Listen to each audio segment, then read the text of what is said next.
Welcome back to AV Veterans Talk. We're continuing our conversation with this week's guest, Bob Abrams. So, Bob, you went through all the Vietnam. You went through the Vietnam experience. You spent how long did you spend over there in country? Just one tour, 12 months. 12 months over there. That was probably enough. That was plenty. That was plenty. And you came back and got out of the Army, and obviously you went into LAPD was your next there. But, looking back on your Vietnam experience over there, the guys and, the thing. And like I said, you went and visited the Vietnam Wall. And, for a lot of us, I was at the end of Vietnam. I wasn't like you. You were knee-deep in that. When you visit the wall, there's a spirituality about that wall for a Vietnam vet, and you lost good friends. Yes. Over there, their names are on that wall. Names are on the wall. Their names are on that wall, and of course they're all the time period, of when they passed or when they were lost. The day they were killed. The day they were killed. It's all in that order, and you remember that day. When you That's look why at those the wall. names. If you've been to the wall in D.C., yeah, I sure have. it's like a big wing. Yeah. Well, that big area right in the middle of 67, 68, and 69. We lost more troops in those 3 years than the whole time we were there. That's why it's peaked. Yeah, absolutely. And that's where my guys are. That's where your guys are. And, you think of that, standing at that wall. And, a lot of people don't understand, the spirituality of that in the moment, the tears that flow during that, because it all comes back, and there's something about the wall because it's your own reflection in the wall with the names, and I could be there. Here I am. I'm standing here today in front of those that no longer have that reflection in the wall, and what it means to you, and it gives you a different take on America, who we are as a people, what we're willing to do, what we're willing to give, and. I'm sure you feel that same way, and that's why I know you're one of the biggest patriots I've ever met, and how you feel about our country. And, I share something with people listening in and stuff, of America today and why we need to take things more seriously when it comes to the sacrifice that was made. One last reflection on that wall. Yeah. Right behind the wall, as you're standing facing, is the Korean War Veterans Memorial. And these are uniformed guys in ponchos patrolling. And when you look into the wall, you see their reflections behind you. Yes, you do. It brings the message home that we've had a lot of men and women die for this country. We have a lot of men and women who are dying for this country this very day. I have every faith in America that is what we see on the news. What we hear, the screaming and the yelling and the groups and all that stuff, isn't America. I have friends in Minnesota and in Texas and in Arkansas and all over this country that their communities aren't suffering what we suffer on the West Coast or they suffer on the East Coast. Correct. The sense of duty is there. We see it in the eyes of the troops that deployed today. You can see it in the morale they express. The only time they're really disappointed is when they come back and they get no appreciation here, except from their own families and their own troops. Right. We've fallen down a little bit on that. In World War II, man, they treated the veterans like they were gold.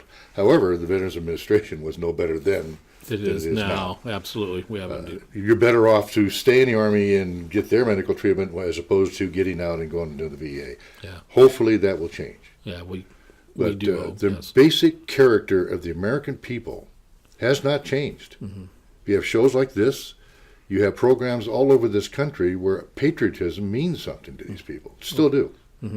And I look at those, and I don't lose heart when I watch the news because, to be quite honest, most of the news is a bunch of lies. I don't care which side you're on, Republican or Democrat, it's BS. Right. So when you get through the BS and you, like I said, look in the eyes of the troops that are going out and coming home, they will tell you, and it's men and women now. We got just as many. We have women in combat flying jet fighters, and I don't know how well they're doing, but they're flying them. Oh yeah. You can see the way they talk. They have a confidence that they've been tested. that they did well and they succeeded and they're back home safe. We got to stop sending them. Yeah, I agree with that. And I think once we expand the size of the military, that will stop also. But I have every confidence that, to be quite honest, I am a Christian. Yes. And thank God, because a lot of guys didn't make it back psychologically from Vietnam. And those of us that made it back went on with our lives, and it's about 90% of us came home and just went on with our lives, is trying to forget what that was and create a normal life for yourself. Well, my normal life was the LAPD, but I was only out of the service 4 months when I went into the LAPD, and it's one of the best things that ever happened to me because the physical training was vigorous, more than the military, as a matter of fact. So it worked out a lot of that anger and anxiety and all that other crap. But when I started walking with Christ, that sealed it. That told me so many things that I had questions about. The killing, for instance. Yeah. There's a lot of killing. And in Vietnam, it was body count. You were not successful unless you had a high body count of the enemy. And I won't go into too many details on that, but anyway, at times you were putting body parts together to make one body. And you became so callous to it, I began to wonder why it didn't bother me. Yeah. And if you ever read the Old Testament, Yeah. a lot of killing in the Old Yeah. Testament. Yeah. Human beings have been killing human beings forever. Right. And the only stopgap, the only thing that stops them is Jesus Christ. Jesus never said, if they're not a Christian, you kill them, you love them. Jesus has said a number of things that were all, just try it with peace and try it with love first. And believe me, if we all were in that mode and that mindset, there would be no more wars. Right. So, or crime or anything else. Of course, I'd have been out of work as a policeman. Yeah, there you go. So I want to just say that I made it back from Vietnam and because of my duty in the LAPD and finally coming to the realization that you just can't do without Christ. Yeah.